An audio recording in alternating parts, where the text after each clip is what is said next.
Unaerp apresenta Diário Cast, um oferecimento Emagrecentro, Omegavet Imagem Veterinária, Fórmula Equivalente Farmácia de Manipulação, Medicilab Diagnóstico Veterinário, Pet Comfort Pet Shop, Hotel La Serena Maresias, Okaya Sushi, Hanks Pet Pet Shop, Rafaela Passos Harmonização Facial, Depil Action, o apoio Academia Time for Fit, Personal Wellington Cash, Angelife Construtora, Vet Conectada e Essência Imóvel sob medida.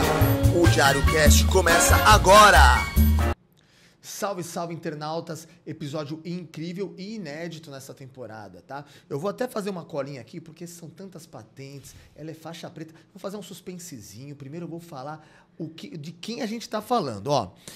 Ela é preparadora física e fisiologista do exercício, founder, head coach e diretora técnica da WPS Performance, preparadora física das Sereias da Vila na temporada de 2023, preparadora física de tenistas amadores e profissionais, preparadora física de atletas profissionais do futebol feminino. Estamos aqui com nada mais, nada menos do que a Vanessa Montebello da WPS Performance. Foi longa, hein? Essa apresentação. Ufa!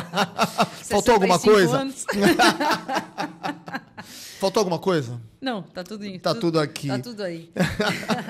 Lê, prazerzão estar aqui, obrigada. É muito bom estar falando da WPS Performance, empresa que a gente fundou, já está no mercado de Santos, já vai fazer 9 anos agora. E fazendo o que eu amo, minha paixão, que é a preparação física de atletas. E vamos com tudo. Vamos lá, ó. Estamos aqui hoje com a Vanessa, né? E a gente quer saber um pouco, Vanessa, como começou a sua história na preparação física? Ó, vamos lá. Eu sempre fui atleta, né? Eu gostei, sempre pratiquei esporte e tudo mais. Eu fui do balé clássico por futebol. E tudo a ver, né? Não, tudo a ver. Era um esporte eu agradava minha mãe, o outro agradava meu pai. Então, tipo, fui bailarina por muito tempo, depois joguei futebol muito tempo. Não cheguei a ser profissional, mas fazia o futebol universitário e tudo mais. Tive uma lesão muito séria, tive que parar de jogar futebol. E aí coincidiu com a minha mudança para Santos há 15 anos atrás. 15 anos atrás. E conheci o tênis, e aí, desde então, eu fui mordida pelo bichinho do saibro e jogo tênis já há todo esse tempo. E pelo fato de amar esporte e tudo mais, foi uma coisa que me incentivou demais a ir para a área da educação física. Eu sou publicitária também, primeira formação é publicidade, depois eu fiz educação física, fiz fisiologia do exercício E aí comecei trabalhando com o público wellness, né, que a gente chama o público que é mais voltado para estética, emagrecimento, tratamento de lesões e tudo mais, até que na pandemia deu a virada de chave e eu comecei a me especializar totalmente na área de performance e de preparação física de atletas e estou até hoje. Isso até que eu ia te perguntar, né? O que te motivou a trabalhar com atletas de alto rendimento, mas também com os amadores, né? Qual foi a sua grande motivação? Foi na pandemia? Não é nem que foi na pandemia. Eu sempre quis trabalhar com o esporte, né? Tipo, sempre pensei, poxa, como que eu vou conseguir estar dentro de um clube de futebol? Como é que isso acontece? Até porque eu venho de uma cidade pequena, que eu morava em Assis, quando eu comecei minha formação de educação física. E eu falava, caramba, né? Como é que eu vou chegar lá? E era uma coisa muito distante, assim. Não tinha uma ideia de como isso ia acontecer. Mas eu sempre falei que eu queria estar nesse meio esportivo, fosse em clube, fosse assessorando o atleta individual e tudo mais. E aí, na pandemia, resultou que a gente acabou pensando em algumas estratégias, né? Até por conta de tudo que aconteceu naquela época. E o atleta, ele nunca deixa de treinar. Então, para o ramo, até tipo, mercadologicamente falando, né? Nossa, falei difícil agora. A área da Lara, essa.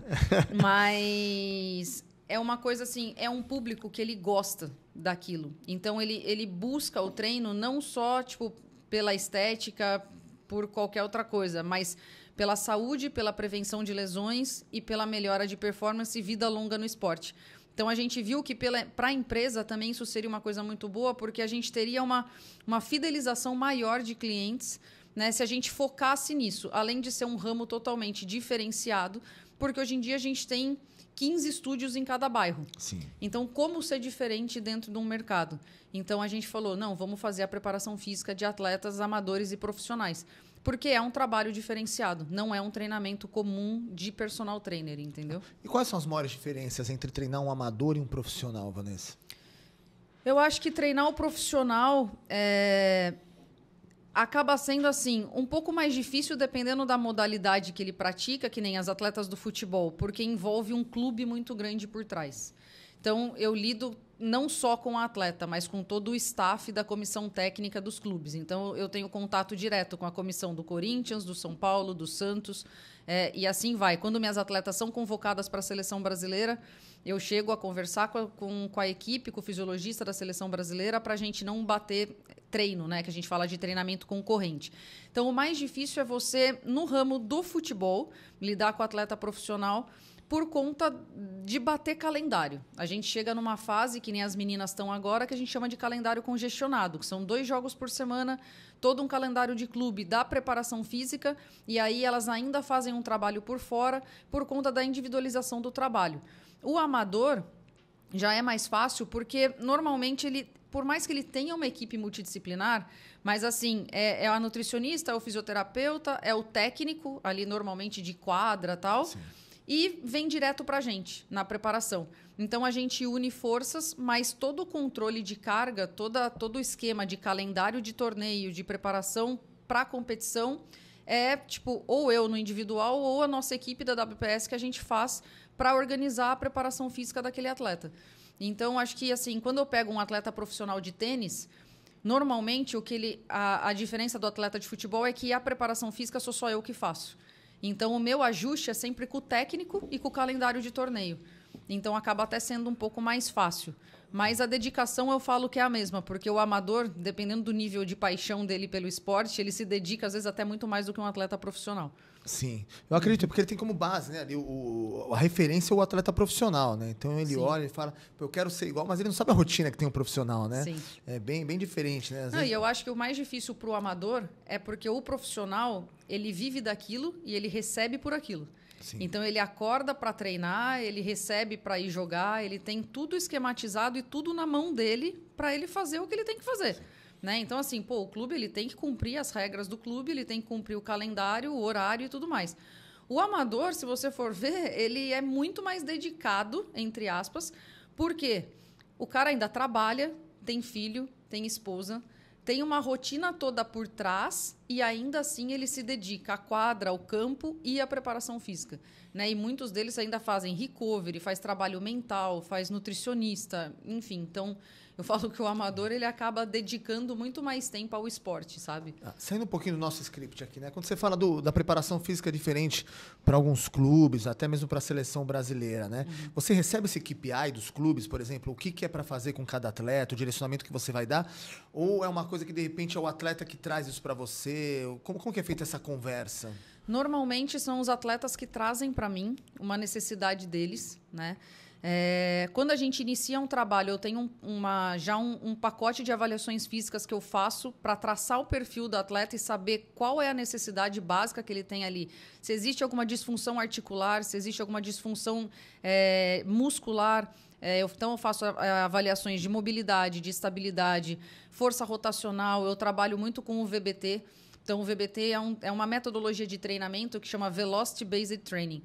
Então, é um treinamento que a gente faz baseado na velocidade do movimento. Então, eu uso um sensor, que é um acelerômetro, e esse sensor ele mede várias zonas de treinamento. Então, zona de força submáxima, zona de potência, zona de velocidade. O que isso, para mim, é muito importante, porque eu não gero uma fadiga excessiva no atleta.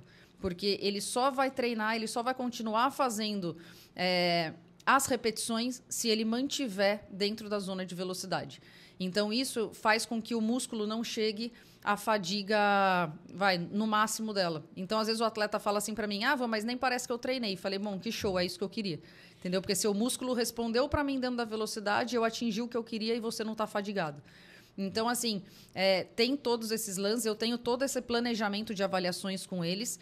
E aí, o que acontece? Normalmente, eu faço uma reunião com a comissão técnica dos clubes. Então, eu fiz uma reunião com a equipe do Corinthians, uma reunião com a equipe do São Paulo. O Santos, eu tenho uma baita abertura com o preparador físico, a gente tem uma amizade super legal. Então, a gente conversa, né? Eu passo o perfil do atleta e aí eles me passam a programação do clube. Então, e aí, que nem acontece muito com a preparadora física do São Paulo. Van, a Bia Menezes está precisando de um complemento maior aí de estabilidade e tal. Vou trabalhar com ela aqui no clube, tal coisa. Você consegue me ajudar aí? Beleza. Aí, tipo, a gente vai tendo essa troca. Não é todo clube que dá essa abertura. Pode acontecer de não ter e você depender só do feedback do atleta. Mas... Acredito eu, Vanessa, que assim... principalmente no futebol, acho que eu acabei te cortando, né? Mas assim, a gente viu, eu estava conversando um pouquinho antes do programa aqui, que no futebol passou muito para esse lado do atleta, né? Não era uma coisa que não era assim, né? Antigamente, sim, né? A gente vê essa mudança, acredito eu, de 10 a 15 anos para cá, onde existe toda essa preocupação, existe todo um preparo hoje para isso justamente acontecer. Você ter pessoas mais preparadas. Eu fui assistir um jogo de futebol no Morumbi, foi São Paulo e Cruzeiro. E eu achei incrível que assim o banco de reserva ficou o tempo todo treinando. Eu achei aquilo sensacional. Eles com elástico, fazendo ali os circuitos, né? Fora ali do campo. Você vê, sim, que eles têm uma preocupação hoje em manter a integridade física ali do atleta, né? Porque ele ficar parado num jogo, ele perde ali. Os outros estão trabalhando, estão ali, né? Fazendo uma força física. Eles fizeram a mesma coisa ali. Eu vi os preparadores físicos fazendo esse trabalho. Eu achei isso aí. Antigamente o cara ficava sentado no banco o tempo todo ali no jogo, né? Sim. Fala um pouquinho sobre essa mudança que tinha, né? Dos atletas antigos, né? Agora para a nova realidade do futebol brasileiro. Eu acho que... E mundial, né? Desculpa. Não, assim, é uma coisa que teve essa mudança de panorama, né, no esporte como um todo, não só no futebol, que é justamente essa junção e esse trabalho da equipe multidisciplinar.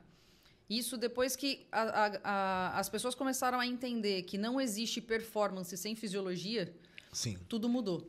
Né? Então, assim, a gente vai falar em termos de regeneração, a gente vai trabalhar sobre o controle de carga, a gente vai falar sobre a importância do sono, sobre a variabilidade cardíaca, técnicas de recovery, e aí também como fazer com que esses atletas, tipo, que nem você falou, ficaram o tempo todo em ativação.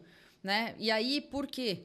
Né? Porque, tipo assim, de uma hora para outra você pode precisar de um atleta para ele entrar e ele tem que estar aquecido.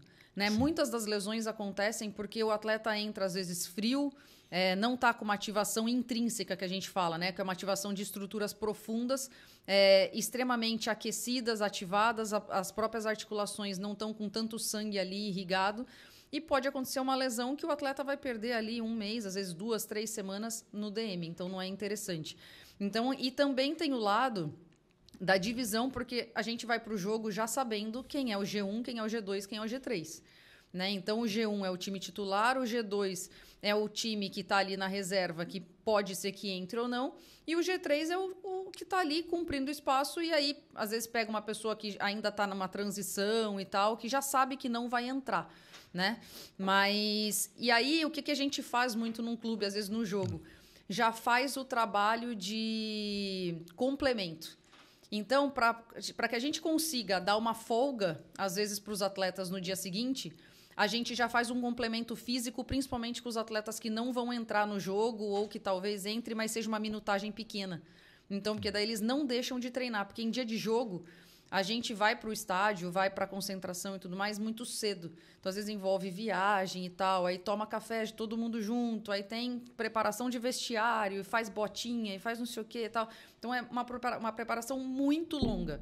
A gente saía para um jogo à noite, às vezes, tipo 1, 2 horas da tarde, para viagem e tal, e para se preparar. E aí, o time que não joga, ou que faz uma minutagem muito pequena, fica sem uma ativação naquele dia. E não é época de day off e tudo mais, porque você está no meio de um calendário competitivo. Né? Então, a gente faz esse complemento, todo esse trabalho no próprio campo ou logo depois do jogo. Pode reparar que tem atleta que acaba o jogo, fica lá no meio, fazendo sprint, um monte de coisa.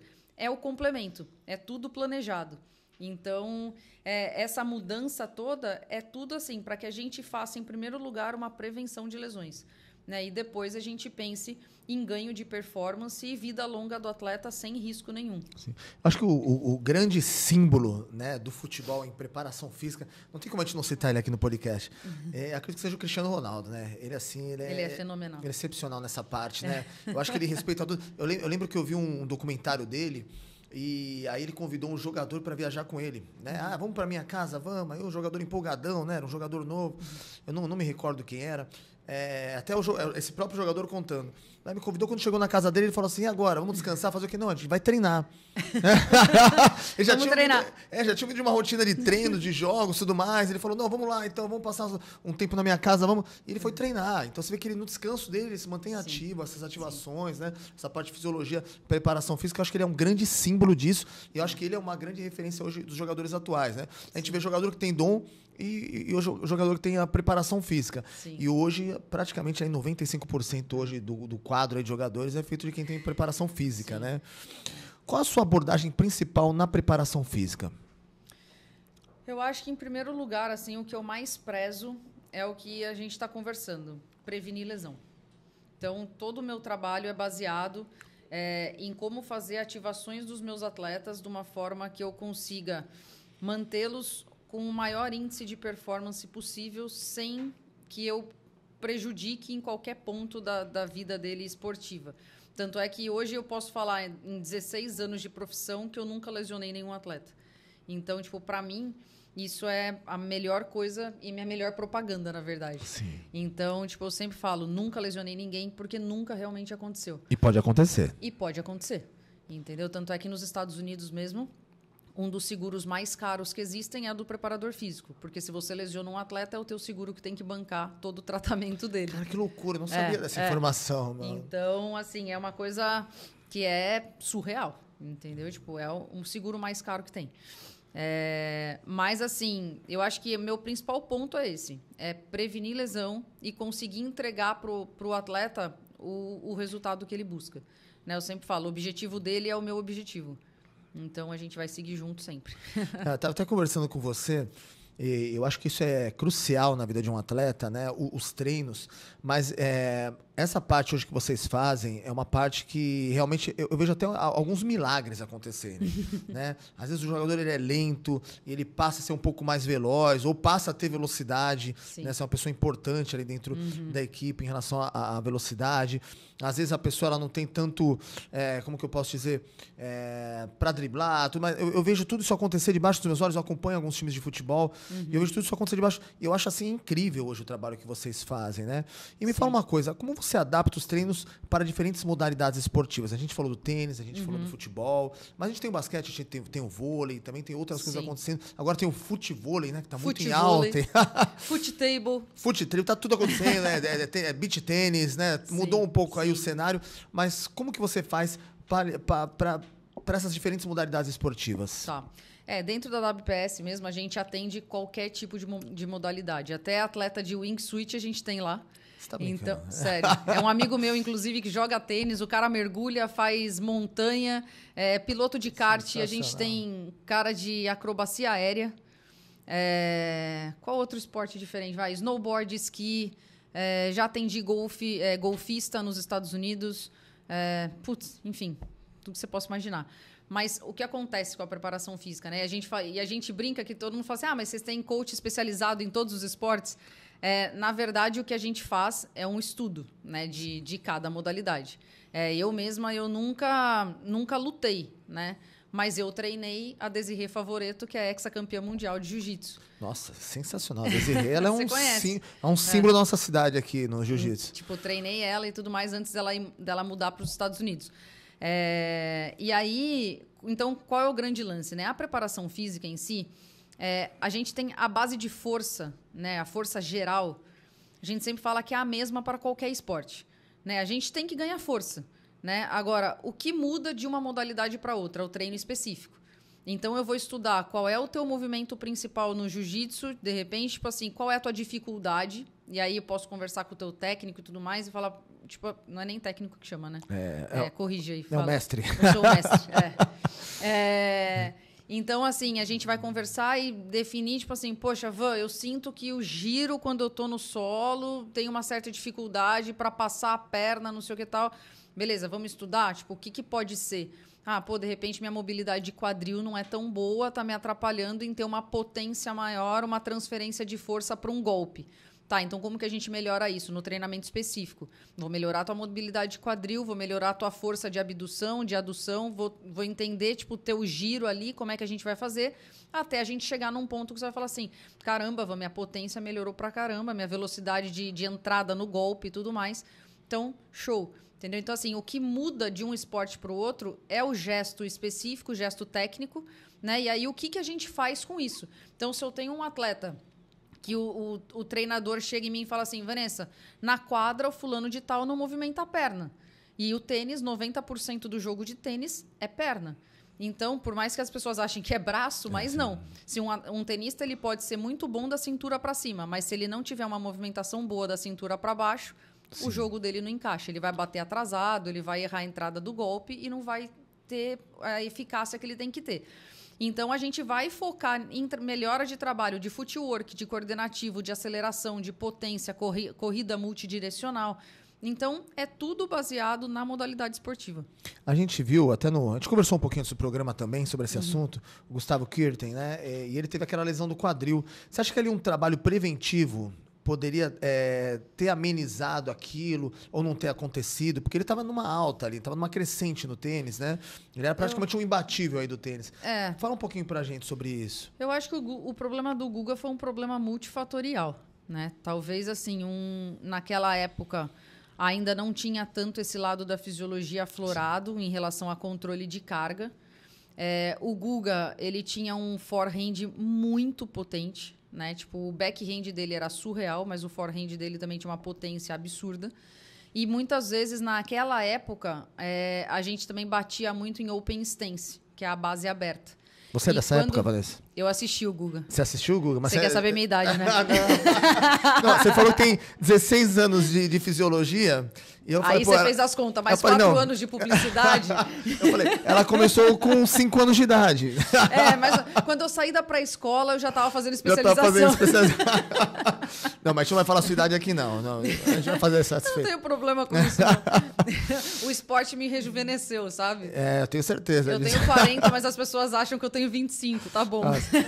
Mas era uma delícia ver o Guga jogar, né? Não, muito, né? Tipo, mas eu acho que, assim, esse lance da batida em open stance, que a gente fala que é a base paralela, né? Hoje em dia a gente usa essa batida quando a gente vai fazer uma bola defensiva, que você desliza no saibro e encaixa, normalmente quando você está muito longe da bola.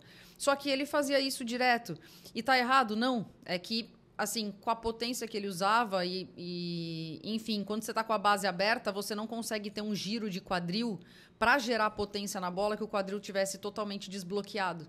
Porque você concorda? Se você está numa base aqui, como é que você faz o giro? Você está girando em cima do eixo, mas sem ter uma mobilidade. Quando você está em uma semi-stance, né, que é uma base tipo em diagonal, essa perna de trás promove o giro do quadril como se fosse um compasso.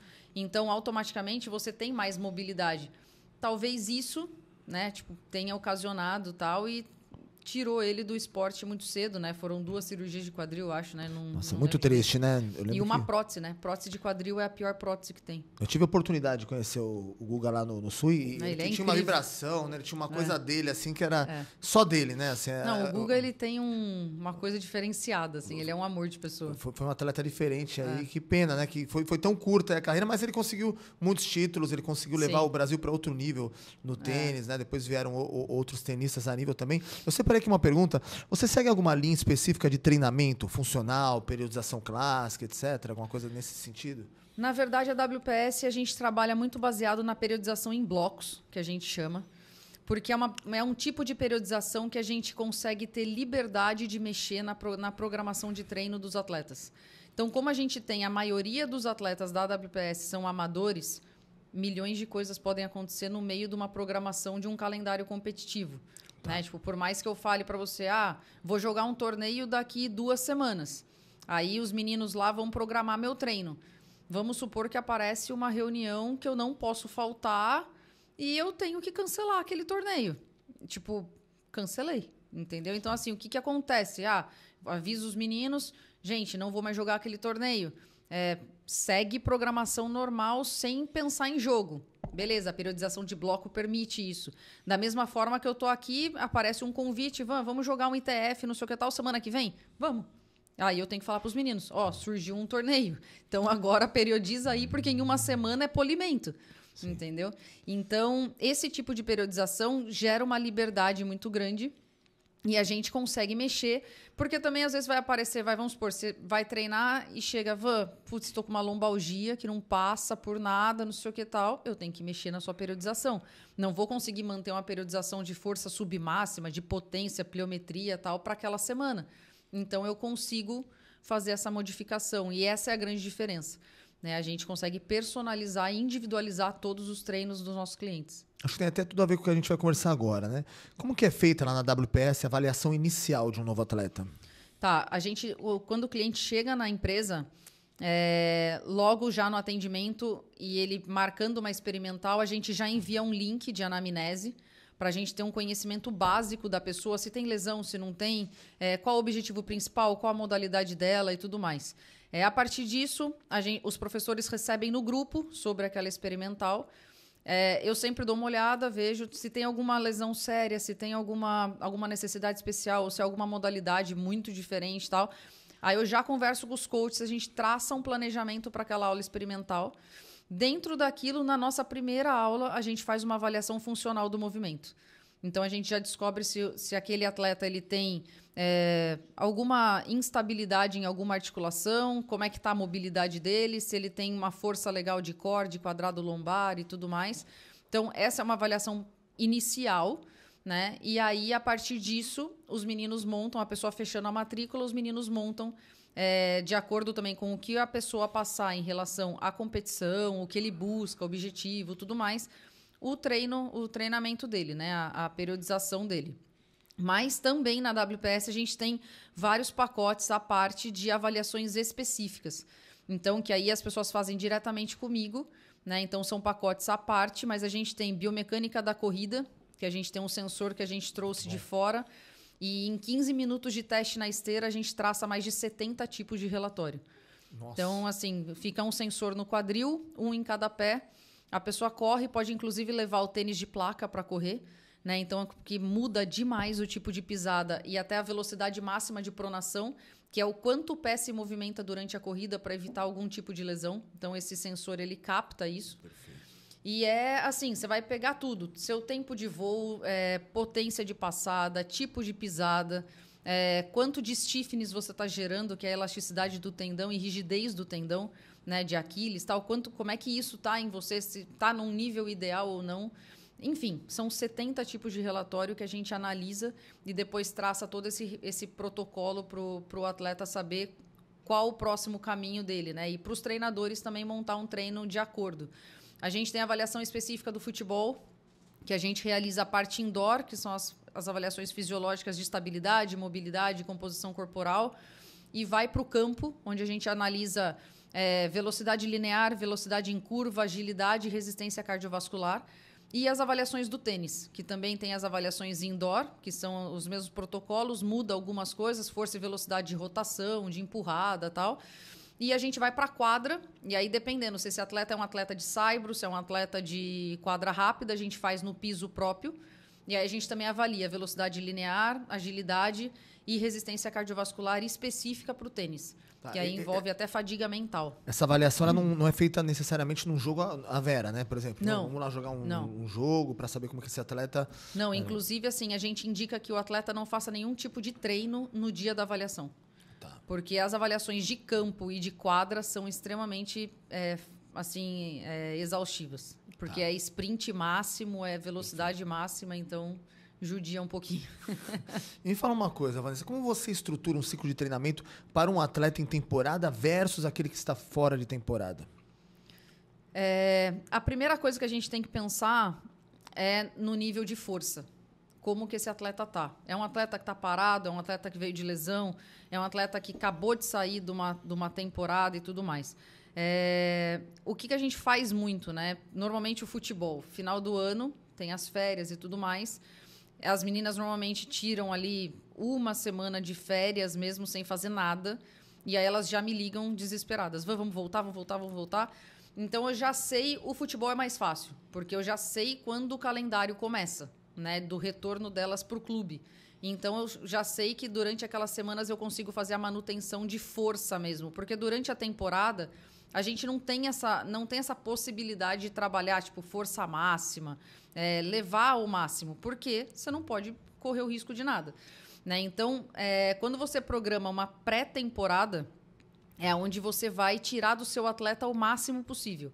Né? Então, eu vou recuperar nível de força dele, eu vou fazer ele ganhar potência, eu vou fazer ele ganhar velocidade e tudo mais. É o maior volume de treino. Agora, durante a temporada, vai muito de calendário. Né? Então, assim, porque o que acontece? Quando o atleta ele chega num nível de força onde você consegue erguer de 1,5 vezes a 2 vezes o seu peso corporal, a gente entende que você chegou no seu nível de força ideal. A partir disso, se você ficar sem treinar 30 dias, o treino de força, você perde somente 30% da sua força. Mais ou menos, tá? Não existe fórmula mágica para fisiologia, mas é mais ou menos isso. E em relação à resistência cardiovascular, você já perde em 24 horas. Então, por isso que quando a gente está gripado e tudo mais, fica 3, 4 dias sem treinar, a sensação, tipo, quando você volta, é que você precisa de um pulmão novo. Porque parece que o ar não entra, porque você perde. Então, assim, triatletas, por exemplo, eles não fazem day off. O que acontece com o triatleta ou com o corredor, com a galera do endurance, é que eles só diminuem a quilometragem do treino de rodagem. Então, tipo assim, para eles um treino regenerativo é fazer 10K. Para mim, é uma prova, tipo assim... Como assim correr 10K? Né? Tipo, é um planejamento semestral, entendeu? Exatamente. Os caras, tipo assim, 10K amanhã, nossa, é regenerativo, 10K. Entendeu? Então, porque eles não podem perder o foco principal deles, que é a resistência cardiovascular. Né? Então, os níveis de força, a gente vai sempre dosando. E aí, o calendário é sempre assim. E um detalhe que é curioso, né? O que a gente faz? Eu pego a prova-alvo e eu conto quantas semanas eu tenho daquela prova-alvo para trás.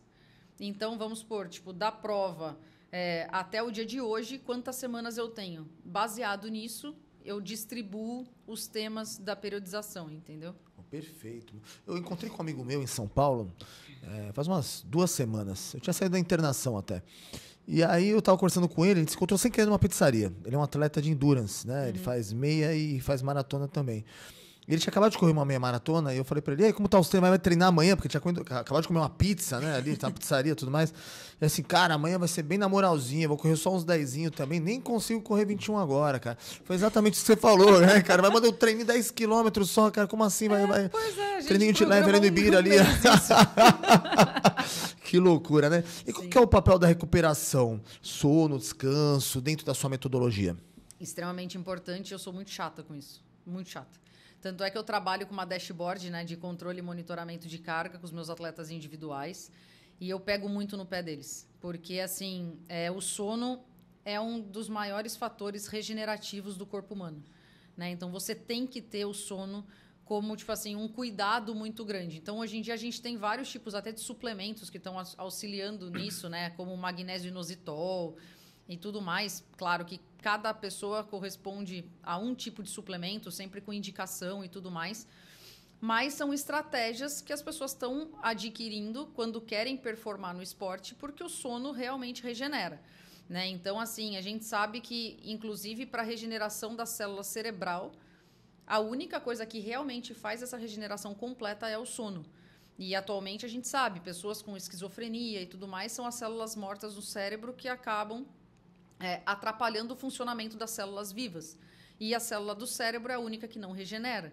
Então, quanto mais células você perder no seu cérebro, pior. Por isso que casos de jogadores de futebol americano, até jogador de futebol, toma muita pancada na cabeça, vai sofrendo microtraumas e aí acontece as doenças que a gente já sabe que acontece desses esportes, né? Então, que é muito triste mesmo, mas, enfim. Então, o sono auxilia muito nisso, além de que, através do sono, a gente consegue fazer uma medição da variabilidade da frequência cardíaca. Que a variabilidade é diferente da frequência cardíaca. É o intervalo do seu coração batendo durante a sua noite de sono. E aí, quanto menos ele bater, né, tipo, mais você consegue regenerar. Então, um exemplo muito simples, assim, e uma das coisas que mais prejudica a regeneração do sono de uma pessoa é o álcool. né? O álcool faz com que o corpo ele fique trabalhando a noite inteira para fazer com que o teu corpo elimine aquela substância. Então, pode perceber, quando você bebe muito ou quando você come uma coisa muito engordurada, no dia seguinte você acorda com uma mega olheira. Sim. E por que aquilo? Poxa, mas eu dormi 8 horas, 10 horas, sei lá, acordei meio-dia. Ok, mas o teu corpo não descansou. Ele ficou trabalhando o tempo todo para tirar tudo aquilo. Então, aí o que acontece? A variabilidade cardíaca faz o quê? Cai lá pro pé. Então, aí eu já pego meus atletas assim, ó. Porque eu treinava um cara nos Estados Unidos, que foi uma sexta-feira, ele tinha torneio no sábado. Quando ele acordou no sábado, ele preencheu a dashboard e colocou a variabilidade cardíaca dele lá. Na hora eu mandei mensagem para ele. Falei, que bonito, né? Saiu ontem. Falei, saiu ontem, pré-torneio. Aí ele, pô, Van, como é que você sabe, não sei o que tal? Falei, bom, agora eu já sei mesmo, porque você nem conseguiu mentir, você não mentiu, né? Mas teu coração já me falou. Então eu falei, eu já sei que sua variabilidade caiu, se provavelmente você bebeu, então agora comece a hidratar, porque teu jogo é depois do almoço. Então, senão você vai ter cãibra, pode lesionar e tudo mais. Então, assim, a regeneração é uma coisa assim, que a fisiologia conseguiu traçar, né, atualmente. Vários pontos que você consegue mapear seu atleta e consegue trabalhar com ele, porque eu sei, se a variabilidade cardíaca do meu atleta der muito baixa, o treino dele não vai ser como eu tinha planejado. Sim. Vai ser um treino regenerativo, porque eu posso lesionar meu atleta. Entendeu? Existe mais uma questão aí, não só o álcool, né, também as comidas gordurosas, mas ter gato também, eu vou te falar que atrapalha no sono, meu. A minha gata, ela me acorda 2 vezes na madrugada com tapa na cara, porque ela quer comer. Né? E aí eu tenho que acordar e dar comida pra ela. Então, ela tem 2 horários, 3h30 da manhã e 5h30. Nossa, que fácil. Que legal, né, cara? Vamos pedir patrocínio pra Whisky. Deixa o sachêzinho do lado da tua cama. Eu vou te falar, viu, Vanessa? Ó, e como você lida com a pressão de resultados em atletas profissionais? Putz, é uma coisa assim que a gente trabalha junto, né? Então, às vezes, tipo, eu sinto que elas estão... Porque eu vou falar das meninas, porque eu tô mais com as meninas do futebol profissional mesmo atualmente. E acho que a pressão que elas sofrem no clube já é muito grande, né? Então, é pressão com o elenco, é pressão com a comissão técnica e tudo mais. E quando elas chegam para mim, a gente tem mais um lado, assim, de acolhimento, né, de falar, vamos lá, tipo, vamos trabalhar, tipo, vamos complementar teu treino. E, assim, de uma terapia mesmo, amizade e tal, de falar, cara, vamos junto, é final de campeonato, foco. Então, eu tô muito próxima deles, assim, né? Tipo, a gente tem uma amizade muito legal. A Bia Menezes está comigo já há 3 anos e pouco. E a Bia foi uma menina que teve uma evolução gigantesca, assim. Então, tipo, ela quando começou comigo, ela não saía do banco de reserva na época, ela estava no Santos ainda. E várias vezes, ela chegava, tipo, no estúdio pra mim, ela sentava num step, assim, no canto da WPS e chorava. E ela falava, caramba, eu trabalho pra caraca, sabe? Tipo, tô treinando, tô buscando e tudo mais, e não me tiram do banco. E eu falei, calma, tua hora vai chegar, vamos lá. E ela ficava muito assim, tipo, mais pro lado, tipo, de zaga mesmo, né? E aí a gente começou a trabalhar muito, tal, a gente melhorou muito a mecânica de corrida dela, tal. A Bia hoje em dia bate, tipo, no GPS do campo, ela já bateu 37 km por hora. Então, com tudo isso, o que aconteceu? Quando trocou a comissão técnica, ela virou titular absoluta, foi para a lateral esquerda, uma velocidade absurda. Então, assim, ela saiu de um step chorando no fundo da WPS, conversando comigo, para titular da seleção brasileira. Sensacional. Então, assim, isso é surreal, sabe? Tipo, então, a gente tem uma conexão, assim, uma amizade muito grande. Ela confia demais no meu trabalho, porque a gente sabe tudo que a gente passou junto, entendeu? E era uma pressão que, para ela, muito grande, mas que conseguiu, sabe? Tipo, então foi muito bom. Foi uma construção, né? Ali junto ao trabalho de preparação física, fisiologia, amizade. Eu acho que dentro disso tudo tá a amizade também, né? E quais são os erros mais comuns que você vê em atletas amadores tentando melhorar a performance? Excesso de volume. Tipo, principalmente tenista. Tenista amador é a pior raça que existe. Jura? Falo por mim. Sim, falo por mim. Você é um próprio experimento. Sim, porque assim, é que hoje em dia eu controlo mais minha carga, assim, mas é porque o tênis ele tem muito o lado social, né? O lado de você ir para quadra e jogar dupla e não sei o quê, e depois ficar tipo para uma conversa, para tomar uma cerveja e tal, tipo, enfim. Só que você acaba perdendo a mão. Então você treina, eu vou falar por mim, eu treino 4 vezes na semana, quase 2 horas por dia de quadra, mais 1 hora de físico. E aí, final de semana, vou para um torneio ou vou para o clube jogar, aí você joga, tipo, 3, 4 sets, entendeu? Seja de simples, dupla é mais leve, mas independente, é volume de carga ali. Então, o maior problema do atleta amador, e não só do tênis, né? Do futebol, do triatlon, da corrida, beach tênis, pickleball. Pickleball, então, nem se fala. A gente chegou a jogar pickleball uma vez... Quanto tempo a gente jogou? 2 horas e meia direto, deu acho que 11 partidas de pickleball. Meu então, Deus. assim, surreal. Uma partida de tênis tem quanto tempo, mais ou menos? Em média, difícil falar. Ó, eu fiz um jogo sábado, agora, que durou 2 horas e meia. 2 horas e meia. Foi uma quartas de final. E a mente, ela não... Por exemplo, eu nunca joguei tênis, né? Não sei quando eu era criança, assim. A mente, ela não te sabota em algum momento. Fala, cara, isso aqui tá demorando pra caramba e eu tô atrás. Sabota. Né? Muito. Muito, né? Não, muito. Eu digo porque assim, eu luto, muito. Às vezes a mente sabota. Fala, pô, tu não vai ganhar essa luta, vai, finaliza, deixa o cara finalizar aí. Hoje foi até engraçado, porque a gente conversou muito disso com o meu treinador na quadra, que a gente tem um grupo lá no Clube dos Ingleses, né? Que a gente treina quase todos os dias juntos, e é tudo 30 a mais, tal, galera empresário, enfim, e é muito legal porque é um grupo de competição de adultos. E aí o meu treinador tava brincando, né, porque ele fala que eu sou meio doida da cabeça, né, então, tipo, às vezes eu estouro, tal, tipo, isso tudo na quadra. Mas ele tava zoando porque ele falou assim, o tênis é tão louco, porque às vezes você faz uma baita bola, e aí ele falou, tem o anjinho e tem o demônio. Você faz uma baita bola... E aí, ao invés de você alimentar o seu anjinho ali, tipo, você vira e fala assim, ok, foi um winner, tipo, dane-se. Aí você erra uma bola que saiu isso aqui da linha e você fala assim, sua burra, sua idiota, não sei o quê, parará, tal. Aí ele brincou e me usou como exemplo, né? Aí falou assim, aí, ó, a Vanessa ali cata um filé parmegiana e dá pro demônio dela. O anjinho dela não come, coitado, tá esmilinguido, porque os winners que ela dá, ela não alimenta o anjinho, mas o demônio, ela enche a pança dele. Então, assim, isso o mental é muito difícil no tênis. E eu fiquei muito feliz, assim, até com a evolução que eu tive no sábado, esse jogo que eu fiz. Porque eu ganhei e eu joguei contra homem, né? Tipo, foi um torneio que não tinha categoria feminina que encaixasse o meu nível ali, eu tive que jogar contra homem. E isso é muito difícil, né? Porque você pega uns caras que falam, nossa, só porque ela é mulher, não sei o que tal. Tipo, os caras querem ganhar de todo jeito tal, enfim. Mas aí fiz esse primeiro jogo de quartas de final. E aí eu ganhei o primeiro set de 6-4. Segundo set, você dá aquela relaxada normal, que você fala, pô, o jogo tá ganho, né? Só que você esquece, você tem o segundo set. E aí o cara abriu 4-1, 5-2. Teoricamente, ele tinha que fazer 4 pontos para fechar o segundo set e a gente ir para um match tie break. Quando ele fez 5-2, eu pensei comigo, eu falei assim, eu não vou dar esse jogo para esse cara. Eu falei, agora acabou a graça dele. Eu ganhei no tie break de 7-1.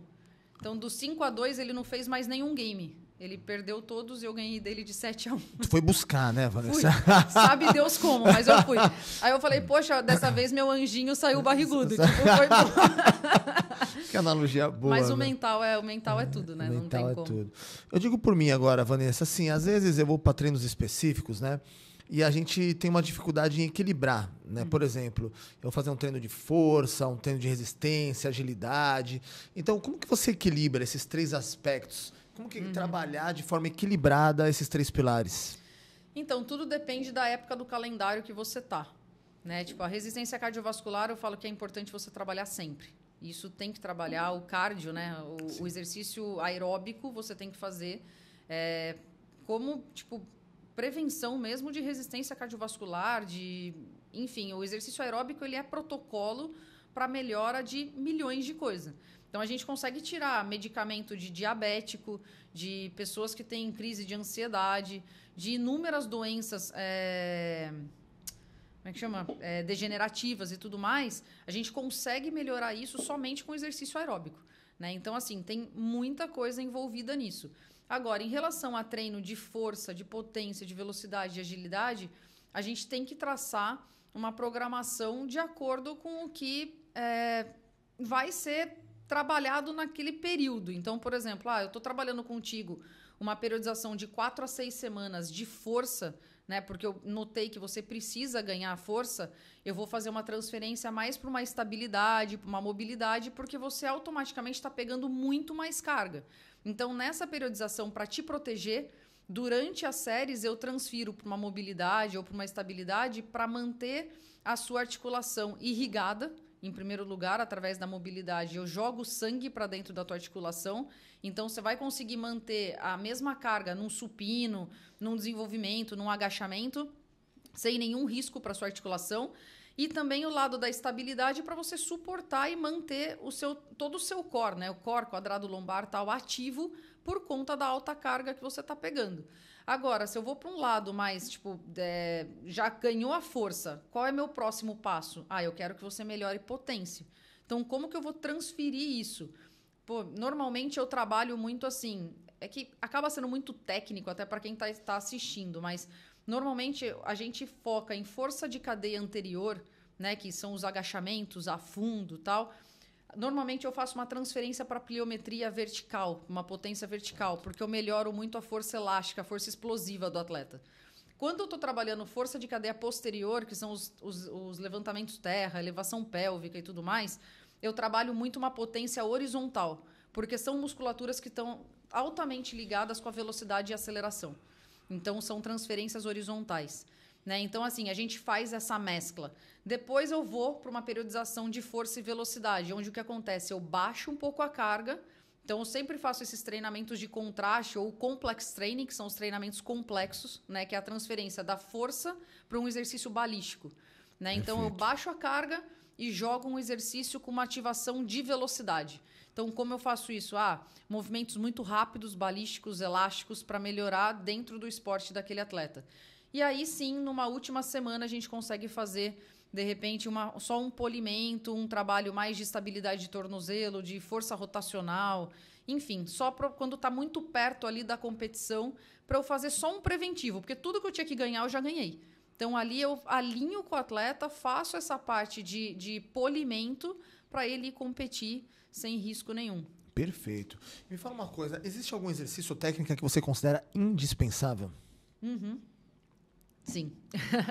A gente fala que são os exercícios de força básico. Certo. Que é normalmente os de empurrada e de puxada, mas movimentos específicos. Então, agachamento, levantamento terra, elevação pélvica, empurrada, supino e arremada, normalmente arremada curvada, que a gente considera assim indispensável para ter na preparação física de todo atleta, seja amador ou seja profissional. Perfeito, Vanessa. Vamos falar um pouquinho agora de prevenção de lesões, né? Eu acho que isso é um assunto muito pertinente, principalmente quando a gente fala de preparação física. Como que é feito o trabalho preventivo com os atletas? Então, normalmente a gente começa, até é um protocolo da WPS, que a gente sempre começa nossos treinos com uma mobilidade.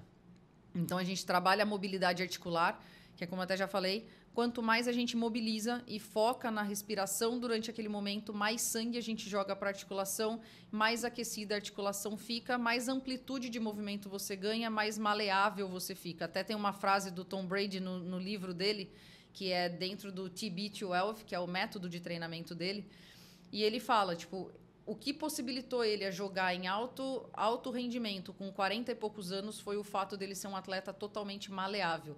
Nos Estados Unidos tem um termo que é malleability, que é como se fosse maleabilidade. Não tem isso no português, não é um termo correto, mas é o quanto um atleta consegue se movimentar numa amplitude máxima de movimento. Então, assim, por isso que a mobilidade tem que ser feita da forma correta e tem que ser dada uma atenção muito grande para ela. Depois disso, o que a gente faz? Um aquecimento específico. E qual a importância do aquecimento específico? Eu vou trabalhar dentro da sessão de treino. Então, assim, totalmente direcionado para o que eu vi na sua necessidade especial, dentro daquela avaliação funcional do movimento ou dentro da anamnese que você preencheu logo na sua primeira aula e dentro do que você precisa de melhora quando você for fazer o treino específico ou, para quadra, para luta, enfim. Então, o aquecimento específico, se eu sei que é um treino de puxada ou de empurrada, o que eu vou trabalhar?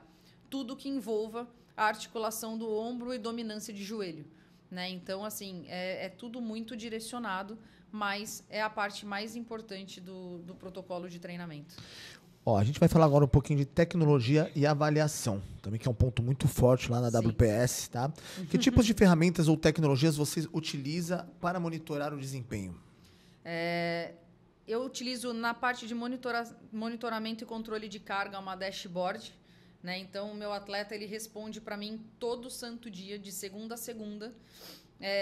Primeira coisa, o pré-treino dele, então é como ele dormiu, coloração da urina, se ele está com algum tipo de dor, qual é o nível dessa dor e aonde ela está localizada, nível de estresse, nível de humor e que mais? Variabilidade cardíaca. Então, isso já é logo de cara.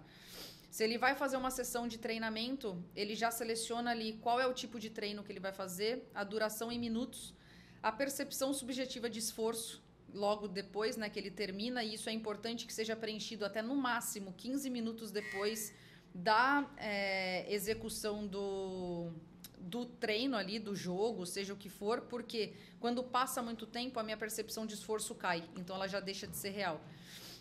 E aí, automaticamente, eu já sei, através de unidades arbitrárias, o controle de carga. Então, quanto que esse atleta está gerando no corpo dele em relação a volume de treino.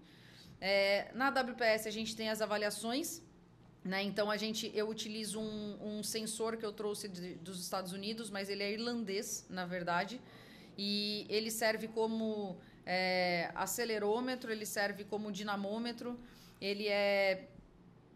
enfim, ele mede mobilidade e estabilidade, ele consegue medir, ele tem um giroscópio. Então, é um equipamento extremamente completo, desse tamanho assim. Nossa, sensacional. É surreal. Né? Então, muita tecnologia, né? Muito. Hoje em dia tá muito à frente. Não, e através dele eu trabalho também com o VBT, né? Então, ele mede a velocidade do movimento. Então, só esse sensor eu já faço todas essas avaliações. E aí, a gente tem também o sensor da biomecânica da corrida, e as fotocélulas que a gente utiliza para medição da velocidade dos testes de velocidade em campo ou na quadra. Nossa, é a tecnologia aliada, né? Logicamente, a todo o seu conhecimento, que você praticamente é uma cientista aí da preparação física, né? Da fisiologia. Eu estou impressionado com o seu nível de informação, assim, é muito bom. Você já teve que ajustar algum plano completamente baseado em dados de desempenho? Você lembra de algum caso? Deixa eu pensar. Já. Normalmente, tipo, os atletas que eles vêm, tipo, vamos supor, do endurance, tipo, saiu de uma corrida e aí vem com um plano de maratona. Tipo, isso você tem que planejar muito bem, assim, por conta do volume de carga, né? Começa a ter uma rodagem, assim, um volume de treino semanal muito grande, de 100, 80 quilômetros semanais de corrida, então eu tenho que planejar, através desse controle de carga e tudo mais, o treinamento físico mesmo, então é hora de tirar um pouco o pé, fazer só ajuste e tudo mais.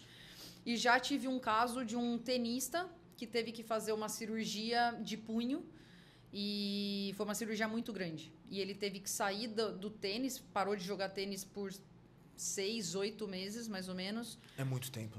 É muito tempo. E aí, para ele, tipo assim, não chegar a ficar tendo ansiedade e tudo mais, ele decidiu ir pra corrida.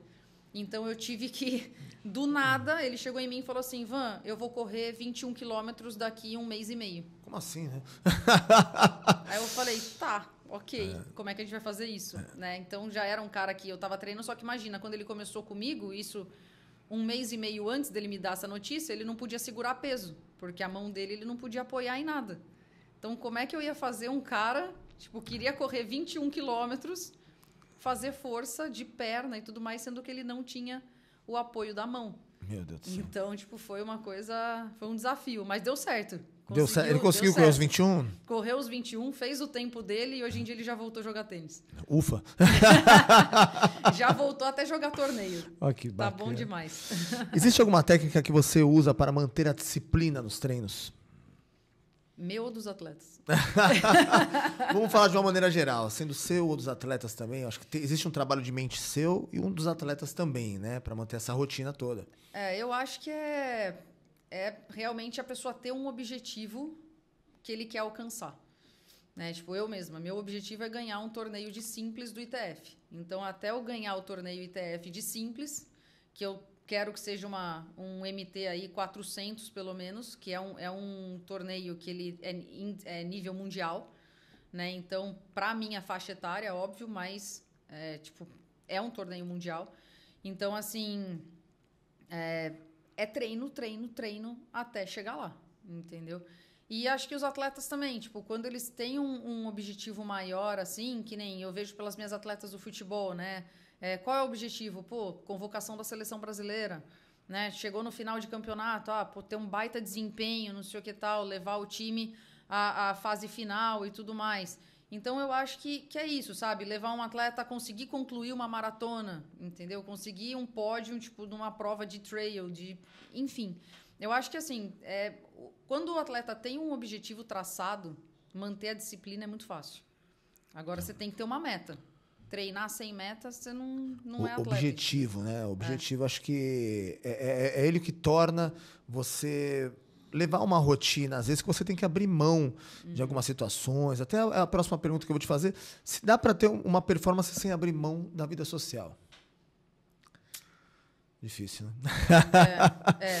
Assim, dá, porque eu sou muito a favor de que os atletas eles tenham um pouco de equilíbrio.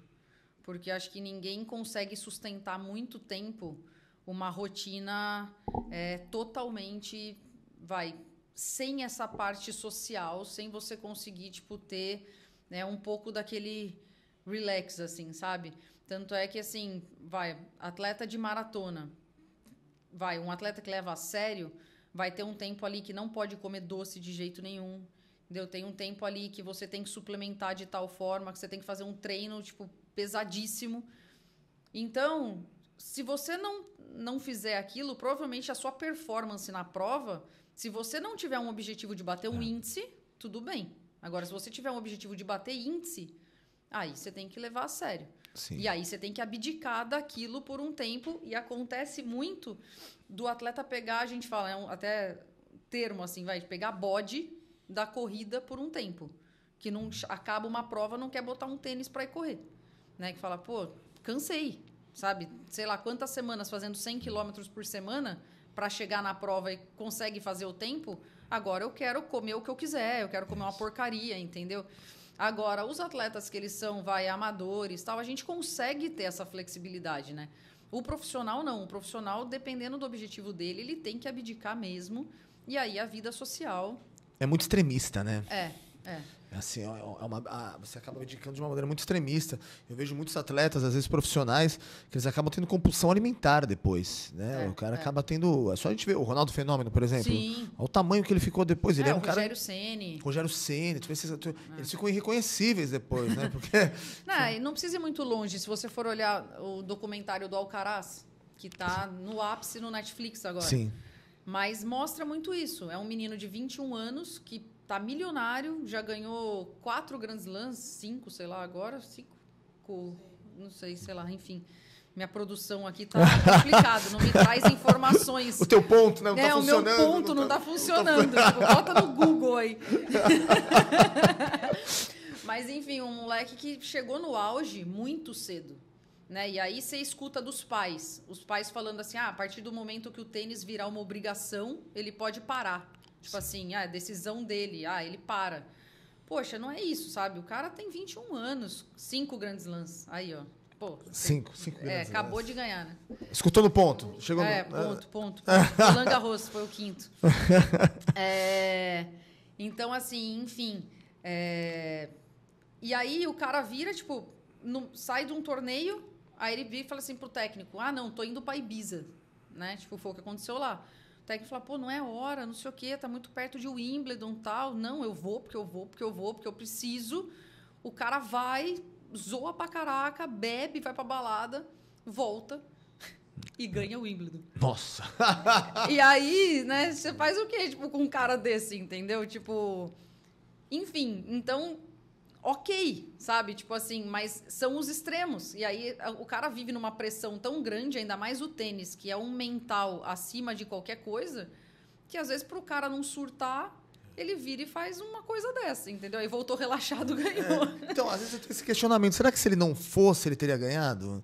Talvez ele ia ficar numa pressão tão forte, ia se machucar, ia acontecer alguma coisa. Mas ele lesionou depois, né? Logo depois. Ele lesionou depois acho que do US Open, alguma coisa assim. Mas é louco isso. Eu tava vendo até o pai do Neymar dar uma declaração, né? Ele falou, pô, meu filho, o pessoal fala que ele vai jogar pôquer, né? Que ele pega mulherada, tudo mais. Ele falou assim, eu nunca vi meu filho se machucar jogando pôquer. Chegou a ver essa declaração? No nosso ponto aqui. Meu... Foi muito louco isso. E depois eu parei pra pensar e falei, é verdade, né? Ali faz muito mais parte da mente dele do que propriamente do esporte. Ele precisa ter aquele momento, é o momento dele, né? Uma pressão que você fala, uma pressão é a imprensa, é o mundo inteiro olhando pra ele, é aquela cobrança, torcida, tudo mais.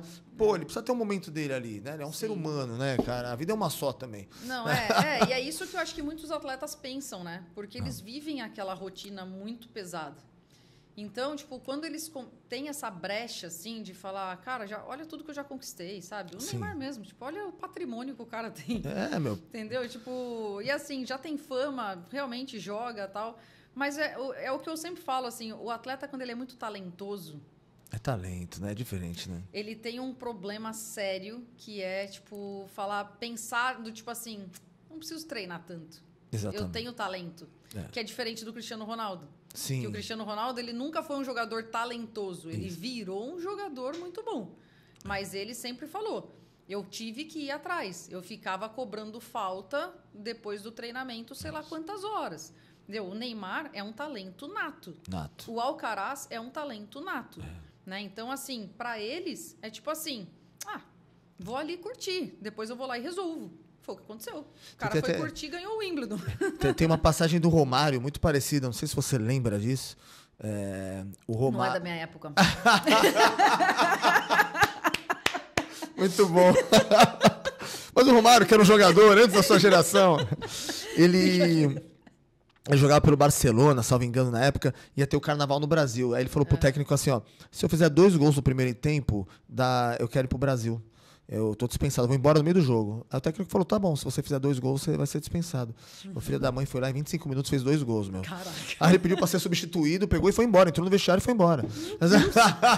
Eu não lembrava disso. E detalhe, não treinei. Meu, ele já declarou isso. Ele tem um podcast dele também, ele já contou essa história também. É muito louco isso. Ele era ele se garantia, né? Falava, beleza, meu, é isso, ó, vou fazer 2 gols aí. Me libera lá que tá tendo carnaval, eu vou embora. Ele era fanfarrão total, né? Ele resolvia também, né? Sim, resolve o problema. Que loucura isso, né? Agora uma dica da WPS, né? De como manter a consistência no treino com uma rotina corrida. Que acho que é o maior caso de todos os atletas que frequentam hoje a WPS. Eu acho que assim, é você fazer a escolha saudável, fazer a escolha do que você busca, que a vida é feita de escolhas, né? Então, é isso. Eu escolho, não é que eu simplesmente quero comer melhor, mas eu escolho comer de uma maneira mais saudável. Tipo, eu escolhi o tênis para minha vida como meu esporte. Então, eu escolho todos os dias acordar às 4h20 da manhã para estar na quadra às 5h30, treinar, dar o meu melhor e buscar o que eu quero. Então, tipo, da mesma forma é isso, é o físico, né? Tipo, pô, eu quero ganhar o ITF? Quero. Então, o que eu vou fazer? Pô, eu escolho fazer minha preparação física para eu não me lesionar e conseguir cumprir o máximo de treino e torneio possível até eu chegar no meu objetivo. Então, é isso. Acho que, assim, as pessoas estão com uma mentalidade diferente, principalmente pós-pandemia, onde as pessoas entenderam que o esporte faz parte da rotina. Sim. E que, graças ao esporte, muitas pessoas não tiveram complicações de Covid, por exemplo. Então, sim, quanto mais massa muscular você tinha, melhor você conseguia responder à evolução da doença, né? E isso não só para Covid, mas milhões de outras doenças, né? O próprio câncer, você mesmo teve esse problema, né? Tipo, e graças ao teu desempenho físico, a tudo que você treina e tudo mais, você conseguiu se recuperar muito bem. Então, eu acho que é isso. São escolhas que você faz, né? E a gente, na WPS, a gente faz com que lá o clima seja muito leve, né? Os coaches, eles estão sempre atentos com todo o cuidado possível para que as pessoas façam um treino voltado para a modalidade deles e não é um treino maçante, porque a gente foge do treinamento convencional de musculação e tudo mais, porque é preparação física. Então, a preparação física é um treinamento totalmente dinâmico, totalmente voltado para a tua modalidade e que gera um prazer muito grande porque você vê melhora na sua modalidade. Então, você vê que você se movimenta melhor, você vê que você está jogando melhor. E quando o atleta ganha um torneio, enfim, ganha um interclube de futebol, enfim, consegue completar a prova de corrida no tempo que ele estava querendo e tal, isso já faz com que a pessoa queira ter mais e mais consistência, sabe? A gente vai fechar o programa hoje de uma maneira diferente. Geralmente eu pergunto qual que é o conselho que você daria para quem quer ser preparador físico, mas eu acho que você é a própria referência, né? Eu acho que você faz tudo com tanta entrega, com tanto amor. A gente vê seus olhos brilhar quando você fala realmente de tudo aquilo que você faz, a paixão pela WPS, né? Vocês construíram, foi cada tijolinho ali, né? Eu te juro, assim, é impressionante, a gente acaba sentindo um amor, né, naquilo que você faz. Eu vou fechar de uma maneira diferente. Você pode indicar um livro, um documentário ou uma referência que te inspira? Um documentário... Eu acho que o documentário do Tour de France, no Netflix, que mostra exatamente a importância do trabalho em equipe. O quanto que isso é importante para fazer com que os atletas consigam chegar no resultado que eles almejam, que é a tal da camisa amarela. Né? Então, assim, isso é sensacional. Um livro que eu gosto muito como é que é mesmo o nome dele? Jogue para Vencer, que é do Brad Gilbert, que foi o treinador do Agassi, e que é muito voltado para o tênis, mas ele fala uma filosofia muito boa, assim, que é, tipo, se você tiver que fazer um jogo feio, entre aspas, no tênis, que é um jogo que não é cheio de winner, de bola curta, de voleios e tudo mais, é um jogo para você vencer, faça. Porque o gerente do teu banco vai agradecer. Isso para os atletas profissionais é o que ele sempre falou. Eu não era um cara muito talentoso, mas o gerente do meu banco amava porque eu jogava feio, mas eu ganhava. Então, eu acho que isso assim é sensacional, sabe? E a pessoa ter...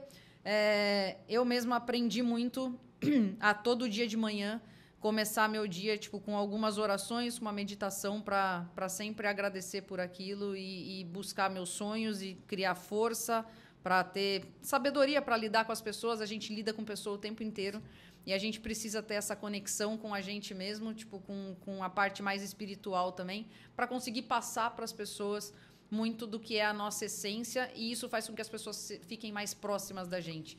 Então, eu acho que é isso. A WPS é uma tradução do que do que a Lá, do que o Thiago sentem por tudo aquilo, por tudo que a gente construiu. E acho que é por isso que a gente está crescendo tanto e os nossos atletas conseguem ver isso dentro da nossa essência. É isso. Ó, eu acredito que esse horário você já estaria indo dormir, né? Para quem acorda 4h20 da manhã e preza pelo sono, aqui acho que você já avançou um pouquinho do teu sono. A gente vai acabando por aqui. Foi uma honra ter você aqui. Acho que o programa passou de 1 hora. A gente teve quanto tempo de programa? 1h10. Eu acho que foi um programa muito imersivo. Treinão. Treinão. Um episódio assim que eu acredito que seja... Acredito não, ele é um conteúdo inédito dentro dessa temporada. Eu fiquei muito feliz com a sua participação. Obrigada. Você deu uma aula aqui pra gente sobre fisiologia, preparação física, WPS, pra gente, a gente tem uma outra visão de tudo isso a partir desse programa, pode ter certeza disso, tá? Show. Esperamos vocês outras vezes. A gente tá esperando aqui pela Lara, pelo Thiago, né? Isso. Que serão os próximos convidados da gente da WPS. E agradecer, foi uma honra ter você por aqui. Obrigada, Vanessa Montebello é o nome dela, tá certo? Você quer fazer algum agradecimento? Queria agradecer vocês, foi uma honra estar aqui, muito gostoso. É um bate-papo que para mim passa super rápido, porque falo pra caramba, mas é um assunto que eu adoro e tô sempre à disposição pro que vocês precisarem. Enfim, é isso. Obrigado pela participação. Lembrando que Diário Cast é a nova voz do Santista.